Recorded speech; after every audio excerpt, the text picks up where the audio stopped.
Bueno, chicos, muy buenos días. Vamos a empezar nuestra clase. Vamos a ir tocando algunos tópicos selectos, algunos tópicos específicos que puedan llenar algunos vacíos que nos hayan podido quedar en algún momento en alguna de nuestras clases, ¿no?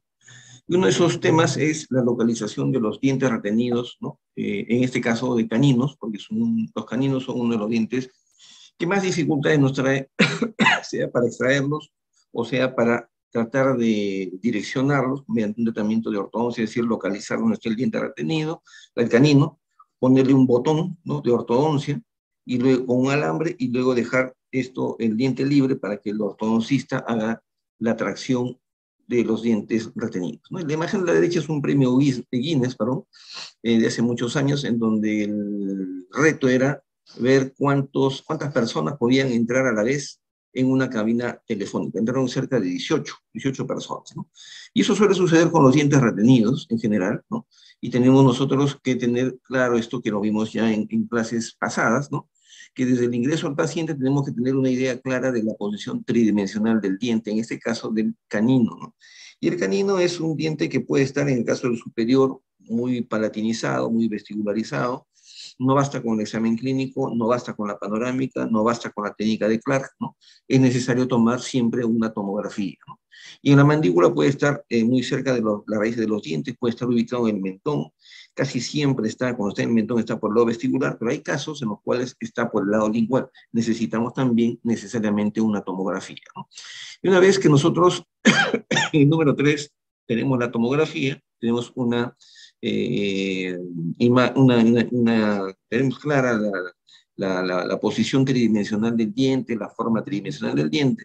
Entonces pasamos a determinar en la tomografía cuál es la causa de retención de este diente, ¿no? Y en el canino suele haber también no solamente apiñamiento dentario, sino ya hablamos de quistes y de tumores alrededor del diente en erupción. Entonces, eso es lo primero que tenemos que descartar, además de localizar si el diente está hacia el lado vestibular o palatino, como se ve en punto número 5, ¿no? Luego evaluamos ya con la tomografía y la evaluación clínica del paciente qué complicaciones potenciales podría haber y de manera coordinada, ya en este caso el ortodoncista nos da la orden, si tenemos que extraerlo o tenemos que solamente localizar dónde está la corona para pegarle un botón, ¿no?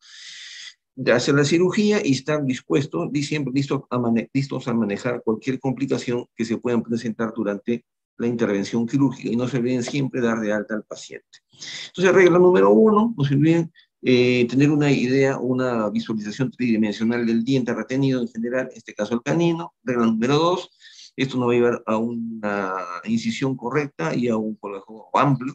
Número 3, recién ahí podemos hacer la osteotomía necesaria para ver la corona, solamente la corona, si es para colocarle un botón de ortodoncia, o la corona y la raíz, como hemos visto en este pequeño video, cuando queremos extraer el canino por indicación del ortodoncista, ¿no?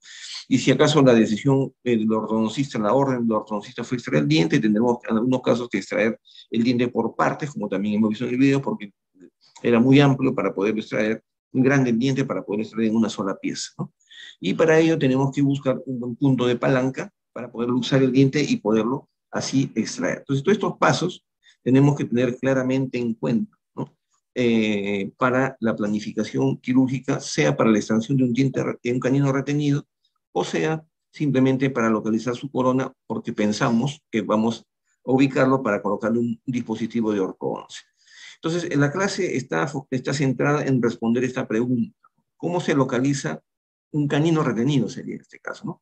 Primero, mediante la evaluación clínica, mediante la radiografía convencional, antiguamente con la triangulación según Albert, es decir, dos radiografías o dos incidencias radiográficas perpendiculares entre sí. Actualmente usamos la tomografía computarizada, ya saltamos tecnológicamente a la época de Clark y la tomografía lineal, ¿no? Básicamente la técnica de Clark es una técnica del pasado, ya ni siquiera debería enseñarse como práctica común, más bien como un antecedente histórico, ¿no? Y una de las primeras cosas que tenemos que hacer es evaluar clínicamente al paciente, ¿no? Ver si hay prominencias en el maxilar, en este caso hay una prominencia en el lado derecho superior derecho del paladar.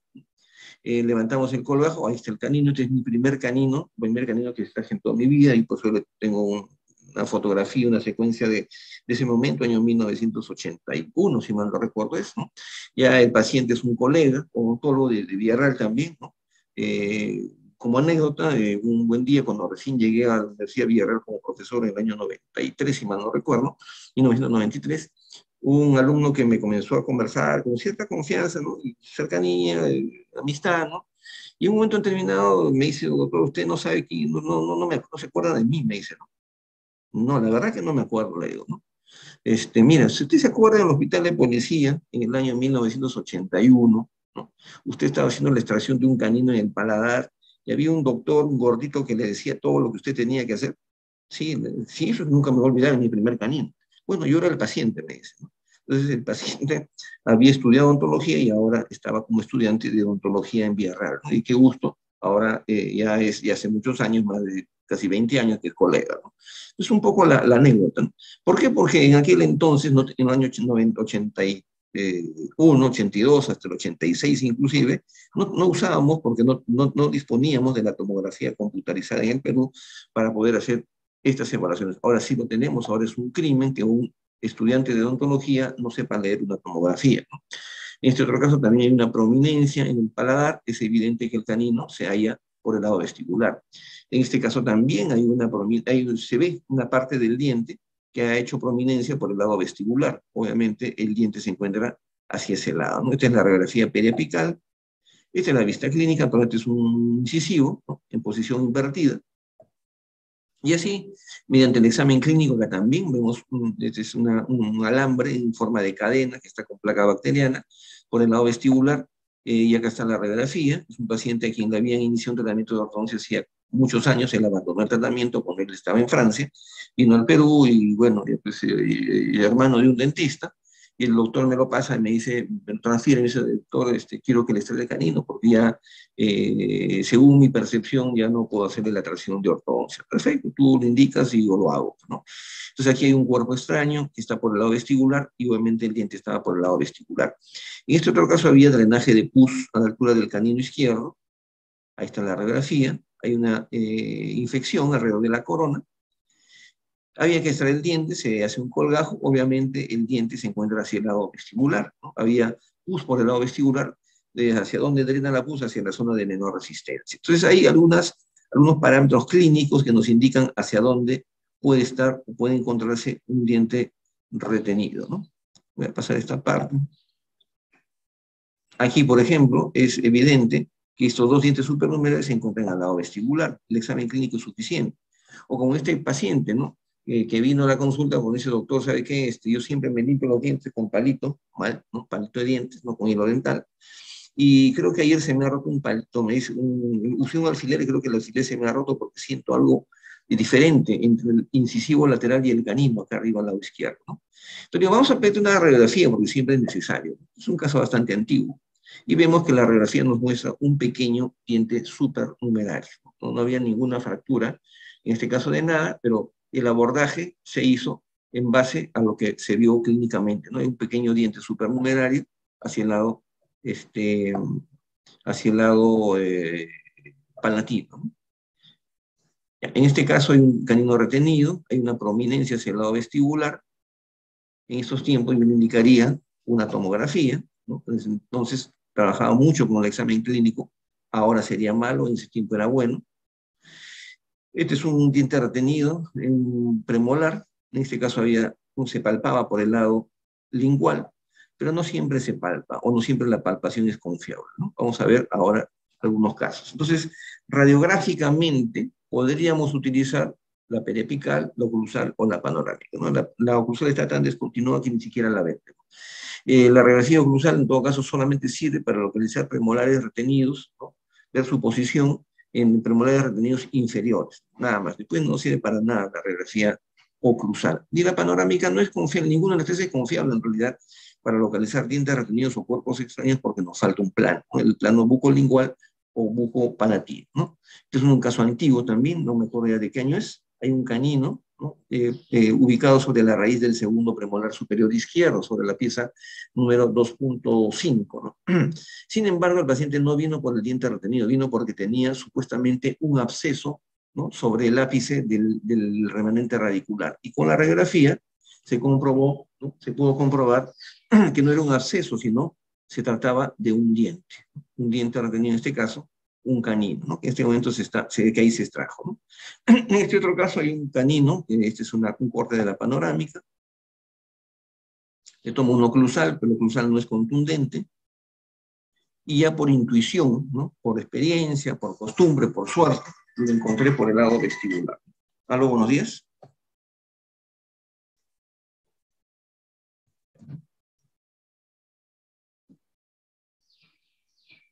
Ya. Entonces, son dos premolares supernumerarios que están por el lado lingual, ¿no?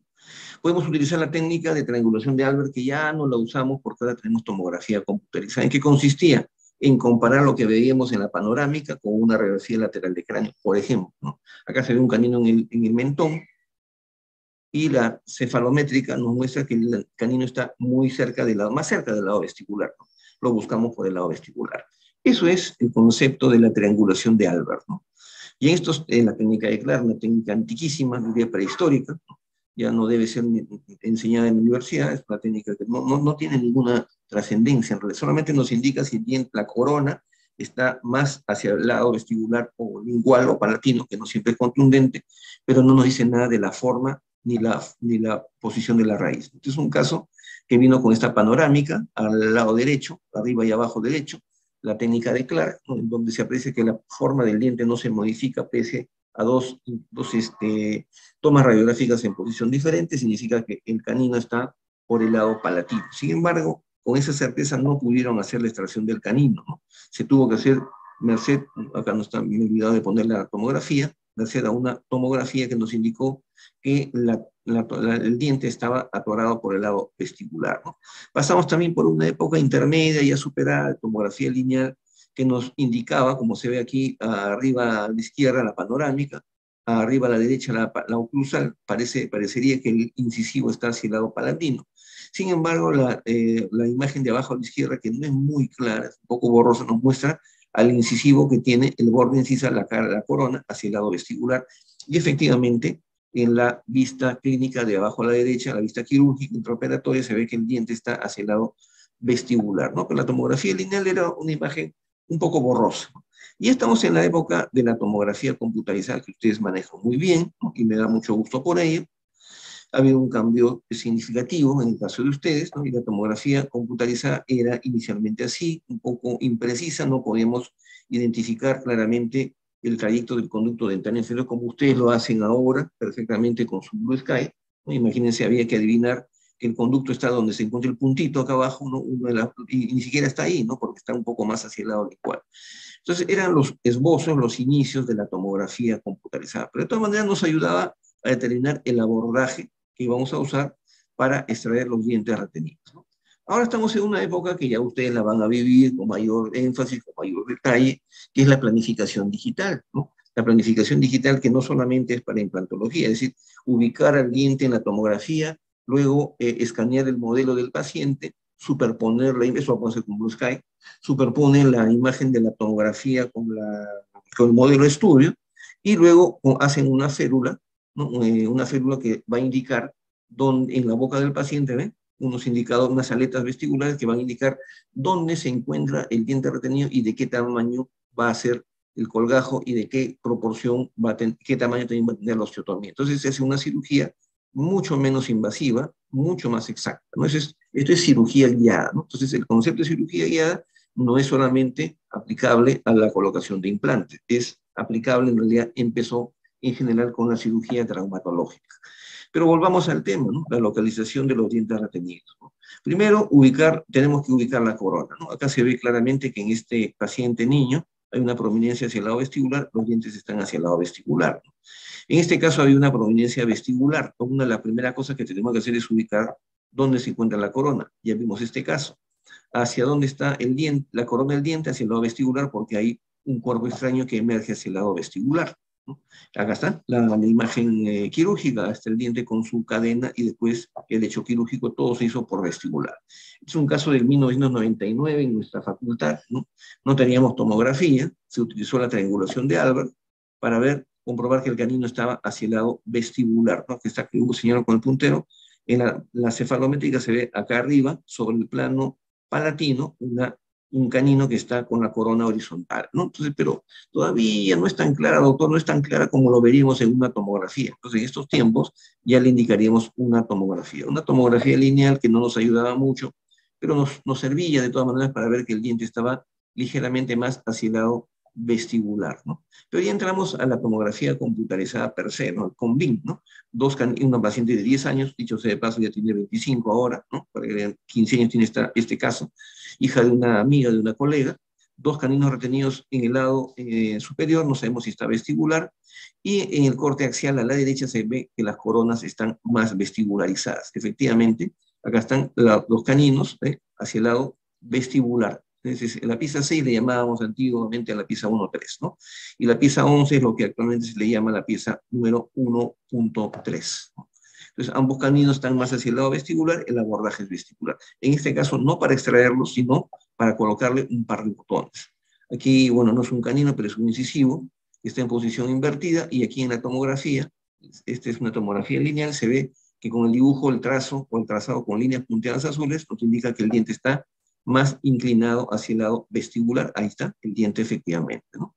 Acá un par de mesiodens, no sabemos hacia dónde está, y la tomografía lineal nos está mostrando la del centro. Fíjense que no es muy clara la imagen, con punteado azul, uno de los incisivos supernumerarios, perdón, los mesiodens está vestibular, y en la imagen de arriba a la derecha se ve otro diente con línea punteada verde, que es el otro diente supernumerario por detrás del primero, ¿no? Entonces el abordaje del vestibular y todo felicidad, ¿no? Hoy entramos ya a la tomografía, computarizada. Esta panorámica convencional, miren, si la comparamos con la panorámica digital del mismo paciente, la diferencia es abismal, ¿no? Entonces, en estos tiempos ya no cabe sino la tomografía, la panorámica digital y la tomografía computarizada, ¿no? Ya no, en estos tiempos ya no revelamos las radiografías, ¿no? En estos tiempos las radiografías en el peor de los casos se imprimen, en el mejor de los casos solamente se comparten pues, por el WhatsApp, por el Facebook, por el correo electrónico, que ya no necesitamos de la película física, ¿no? Acá vemos otro caso, un canino sobre la línea media, pero no sabemos si está vestibular o palatino, y ven arriba al lado izquierdo, o al lado izquierdo se ve que el canino se encuentra más proyectado hacia el lado palatino, ¿no? Un corte sagital espectacular, el canino hacia el lado palatino, y un mesiodens ubicado sobre la cara vestibular de la raíz del incisivo lateral. Nos vamos a la imagen 3D, el supernumerario de este paciente, arriba a la izquierda, está vestibular, el canino se encuentra hacia el lado palatino, ¿no? En este caso, bueno, otra cosa que tenemos que ver en el estudio, en cualquier estudio tomográfico, en este caso es ya no solamente ver dónde está ubicada la corona, sino cuál es la posición del diente para hacer el abordaje y cuál es la relación con los dientes vecinos, ¿no? Es otro detalle que tenemos que identificarlo antes de llegar a la cirugía, ¿no? Para no tener que hacer osteotomías tan grandes, ¿no? Ahora hacemos osteotomías mucho más pequeñas, ¿no? El forado que queda, ya saben, tienen que rellenarlo con hueso liofilizado. Un caso también un poco antiguo, ahí está la panorámica a la izquierda, a la derecha la topografía lineal, y la tomografía lineal nos indica que el diente está hacia el lado lingual, es lo peor la peor pesadilla que nos puede ocurrir porque el abordaje es muy complicado. Doctor, pero no es que la mayoría de dientes retenidos en el mentón están a vestibular, sí, pero la mayoría, pero este puede ser la excepción. Entonces necesitamos de otro plano de corte, en este caso la tomografía, para poder localizar la corona del diente y ver cuál es la forma de la raíz, porque si no sabemos cuál es la forma de la raíz, en plena cirugía el diente se luxa, pero no sale porque tiene una traba que no sabemos de dónde viene ni dónde está, no podemos estar adivinando. Entonces, este es otro caso donde vemos un incisivo central, panorámica solamente, miren, quizá error, ¿no? En esos tiempos lo haría con una tomografía. Como había prominencia vestibular, entramos por vestibular y ahí está el diente, el incisivo al momento de ser extraído, ¿no? Y vemos que la forma, si lo comparamos la forma del diente en relación a la imagen radiográfica de la panorámica, pues hay años luz, ¿no? Ni siquiera nos podíamos imaginar de esta forma. Entonces, esto es lo que puede suceder cuando hacemos cirugía en estos tiempos solamente con la panorámica. Es uno de los casos anteriores que no lo había visto, no lo había presentado completo, es aquel en el cual con la radiografía de la técnica de Clark se veía que los la raíz del canino estaba hacia el lado palatino, pero no pudieron extraerlo. Se le volvió a tomar otra radiografía panorámica, se le pidió la tomografía, y en el corte coronal, o sea, el frontal, se ve que la corona está efectivamente hacia el lado palatino, pero el ápice está anquilosado a la tabla vestibular. Por lo tanto, el abordaje fue vestibular para destrabar al diente por el lado palatino, vestibular, perdón, y el diente se extrajo por el lado vestibular, ¿no? ¿Por qué se hizo así? Porque la tomografía nos indicó que la traba se encontraba hacia el lado vestibular, ¿no? Este es un caso también de antaño, un caso muy bonito, 3 coronas, una raíz en un diente supernumerario. Me atreví a hacerlo solamente con la triangulación de Albert, un caso de muchos años, ¿no? Es decir, con la cefalométrica y la periapical y la panorámica, que no la guardé, desgraciadamente, no le tomé foto, y ahí está el diente, ¿no? Pero hubo bastante suerte, porque este diente se me pudo haber quedado atracado sobre la tabla lingual, o haber cometido la imprudencia de lesionar la vena, la arteria o el nervio lingual, ¿no? Entonces, no hay que hacer eso en estos tiempos, hay que pedir de todas maneras una tomografía, porque ya estamos en el punto en el cual tenemos que ver la tridimensionalidad del diente retenido, ver, es decir, entramos a la cirugía ya con una idea tridimensional de la ubicación del diente, de la forma del diente y de la relación del diente con el diente retenido con los dientes vecinos, ¿no? Entonces la imagen radiográfica tiene que ser así, ¿no? Acá vemos un caso también bastante antiguo, donde con la panorámica y con la radiografía cefalométrica vemos que el diente se encuentra ligeramente más volcado hacia el lado vestibular, ¿no? Este es un caso también de nuestra facultad del año 97, me recuerdo claramente, la cuarta molar, tercera con la cuarta molar. Entonces esas cosas tenemos que abordarlas con mucho criterio y con mucha prudencia. Este paciente vino a la Clínica Integral del Adulto y hace muchísimos años, a la universidad, a nuestra facultad, y vino con la idea de hacerse una prótesis total. El alumno, imbuido de toda pues una expectativa por querer hacer cirugía, viene y me dice: doctor, acá tengo un caso clínico espectacular, mire, un diente retenido, parece un premolar, en un denturo total, ¿qué le parece si lo sacamos?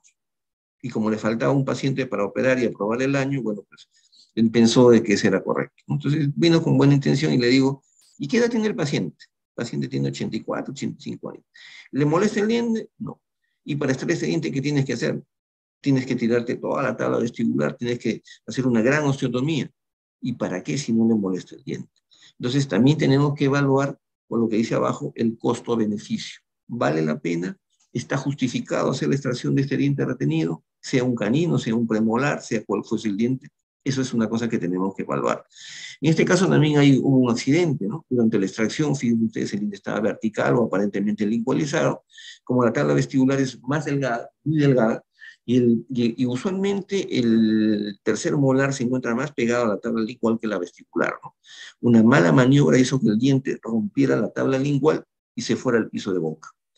En su desesperación, el doctor quiso hacer la extracción, pero no tenía mucha experiencia, y lo único que consiguió fue empujar el diente, el tercer molar, más abajo, más atrás, más atrás, más atrás, hasta que llegó a la posición en donde estamos observando en la pantalla. Estaba a nivel del ángulo mandibular, pero por el lado lingual, estaba en el piso de la boca.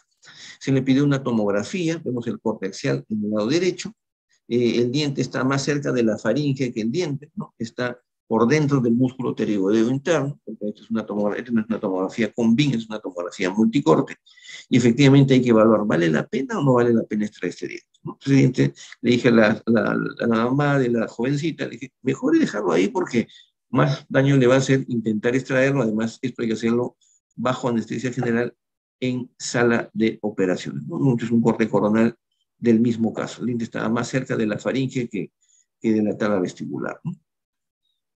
Esta es otra vista del diente. Y entonces, esta clase ha sido un poco corta, ¿no? Porque lo que he querido llamar la atención es sobre la necesidad de hacer un estudio, un trabajo para una localización tridimensional del diente. Eso no significa que vamos a dejar de lado el examen clínico del paciente, ¿no? El examen clínico sigue siendo uno de los aspectos más importantes y que nos va a ayudar a tomar finalmente la decisión de cómo hacer el abordaje, pero en este caso, en el caso de la extracción de los dientes retenidos y en el caso de querer localizarlos para colocarle un botón, tenemos necesariamente que utilizar una tomografía computarizada. Uno no sabía que estaba esta foto acá, es una foto de algunos años, del 2012, si mal no recuerdo, No, que 2014 es esto, ¿no? Que tuve la oportunidad de viajar a la China, ¿no? No es una foto tomada en, ¿cómo se llama? En el mall de la Plaza Norte, donde hay una fotografía, una gigantografía. En realidad tuve la suerte de poder viajar ahí, es espectacular realmente, ¿no? Siempre le digo a los alumnos, viajen fuera del país en cualquier momento, sea como tema de turismo, mejor si es con motivo de estudio, porque les va a abrir la mente 360 grados. O sea, no se conformen, ¿no?, con lo que estamos viendo a diario, dejen de creer en lo que yo les digo y siempre traten de mirar cosas nuevas, ¿no? El mundo es muy grande y la verdad que hay muchísimas cosas de las cuales uno tiene que aprender, ¿no? No necesariamente se van a ir hasta la China, ¿no? Pero viajen por algunos sitios en donde aprendan o vean otras realidades de la profesión ontológica y otros modos y otros estilos de vida, porque eso nos va a ayudar muchísimo para crecer como personas. Bueno, en aquella oportunidad fuimos a un congreso de implantología con varios peruanos, uno de ellos muy inquieto, tan niño de todo, de pura cepa, ¿no? Llevó su bandera del Perú y nos tomamos la fotografía como un bonito recuerdo de que estuvimos en alguna oportunidad en China, primero en Shanghái, después en China, ¿no? No estoy levantando la mano en señal de triunfo, ¿no? Sino que hay un mensaje, un pensamiento de Mao Zedong. Yo no soy, por si acaso, de izquierda, ni esa cosa, ¿no? Pero hay que tomar las cosas como son. Entonces, este pensamiento de Mao Zedong es importante como tema cultural ahí para los chinos. Dice, no serán hombres de verdad hasta que lleguen a la gran muralla. No se refieren a la virilidad, ¿no? Sino se refiere que como personas, ¿no?, como seres humanos, los chinos por lo menos, deberían conocer a profundidad su cultura para que los alimente y les permita salir adelante. No por casualidad China pues es la primera potencia comercial del mundo en este momento, ¿no? Entonces siempre hay que tomar lo mejor de cada cultura, lo mejor de cada grupo humano para seguir creciendo como profesionales, ¿no? Y una de las cosas que nos ha chocado fuerte a nosotros en el Perú y en el mundo ha sido esta pandemia, ¿no? Esta pandemia que ha traído cosas malas, muy malas, como también cosas muy buenas, ¿no? Las cosas malas han sido la muerte de millones de personas en el mundo, la infección de millones de personas en el mundo, nos hemos infectado, yo también he dado el COVID en alguna oportunidad, que normal no me dio grave, pero esa es una de las cosas que puso, que nos llamó, ¿cómo se dice?, que nos marcó para toda la vida, ¿no? Otra cosa que nos marcó para toda la vida el COVID es que desnudó muchas mentiras acerca del sistema de salud en el Perú, ¿no? Definitivamente estamos ni siquiera en pañales en cuando se refiere al sistema de salud y hay muchísimo por trabajar, ¿no? Desde mucho se ha estudiado, se ha hablado de la salud general, que la salud mental y que las políticas, todo eso quedó en palabras, ¿no? Todo eso se cayó abajo con el COVID. El COVID desnudó una realidad. La realidad es que en el Perú tenemos un sistema de salud muy precario, ¿no? Pero también nos sirvió en muchos aspectos positivos, ¿no? Por ejemplo, bueno, otra cosa negativa es para los estudiantes, para los jóvenes, los niños, ¿no?, que han estado encerrados durante 2 años, ya comenzaron a salir a la semipresencialidad. Eso es muy bueno porque necesitan un contacto con otras personas para crecer como seres humanos.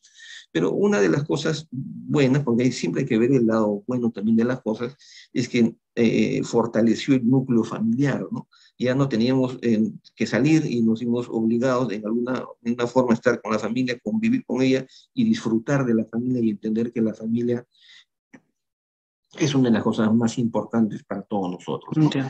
Y en el caso de nuestra facultad, Porque te nos dijiste obligó que a pasar a la virtualidad, ¿no? está Y haciendo, esta virtualidad va a su casa, Kevin.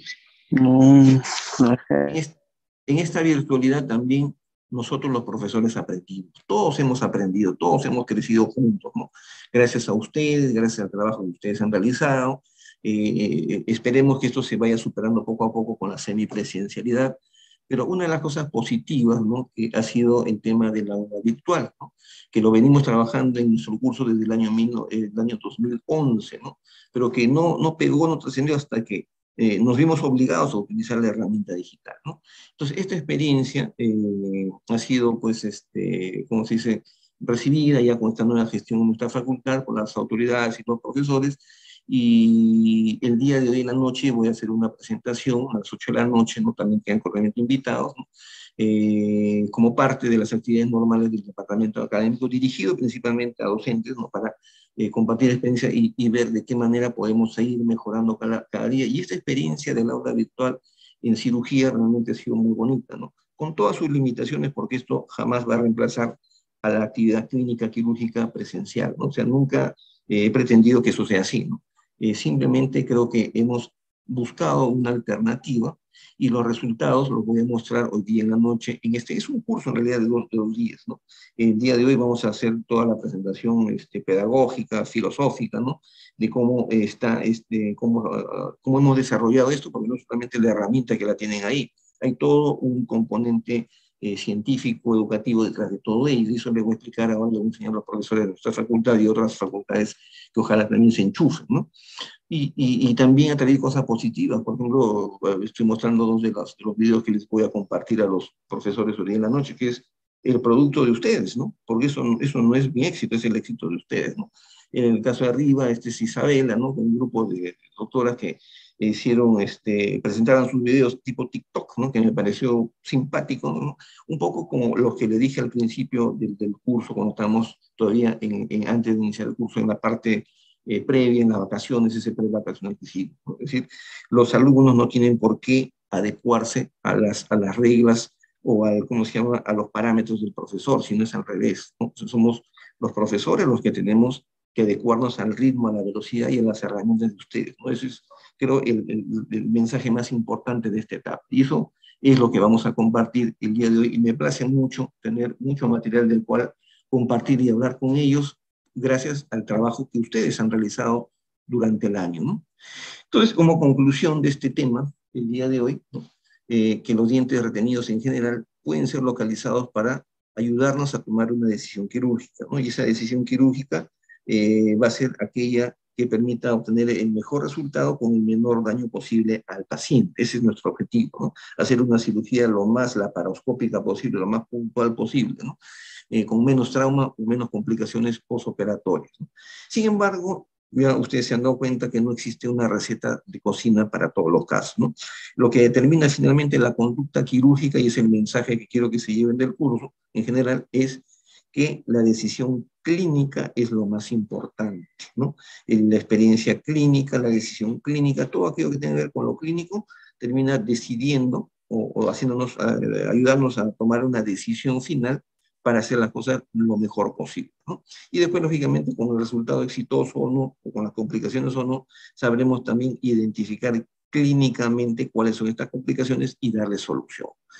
Eso de los métodos de diagnóstico más sofisticados se refiere a la tomografía computarizada, se refiere a la ecografía, se refiere a la resonancia magnética, se refiere a ¿cómo se llama?, la camografía ósea de glándulas salivales.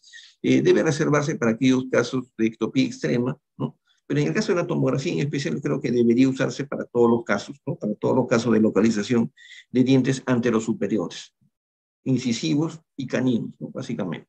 Creo que eso es muy, muy importante, porque lo que tenemos que evitar es lesionar estructuras anatómicas relevantes. Lo único que no podemos hacer es, por ejemplo, ver lo que hay debajo del tejido blando, ¿no? No podemos saber por dónde está pasando exactamente el nervio lingual ni la cuerda del tímpano. Es una de las cosas que algún día, ojalá que exista pues, algún estudio que nos permita prever ese tipo de complicaciones que son muy desagradables, pero que a veces pueden suceder.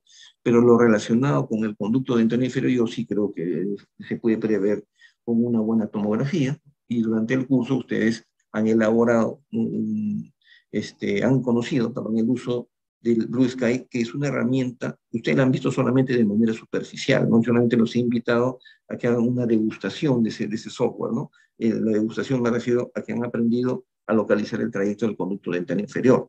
Pero ese software sirve para leer, hacer cefalometría, para hacer alineadores ortodónticos, para confeccionar férulas para cirugía guiada, para hacer planificación y rehabilitación, para hacer puentes y coronas, para confeccionar o diseñar prótesis total. La prótesis total ya no se, en estos tiempos ya hay una tendencia a no hacer el enmuflado, ¿no?, tradicional.